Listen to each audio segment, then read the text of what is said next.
Hello বন্ধুরা, তোমরা সবাই কেমন আছো? এই দেখো আমার মেয়েও তোমাদের বলছে হ্যালো বন্ধু, কেমন আছো তোমরা? খুব বকবক করে আমার মেয়ে, খুব বকবক করে।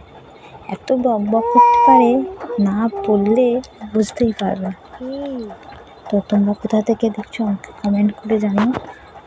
আশা করি আমার এই ভিডিওটা সবার ভালো লেগেছে। ভালো লাগলে সাবস্ক্রাইব করতে ভুলবে না বন্ধুরা। দেখো দেখো আমার মেয়েকে, এত বকবক করছিল, ভিডিও করতে করতে আমার হাসি পাচ্ছিল, তাও আমি করছিলাম।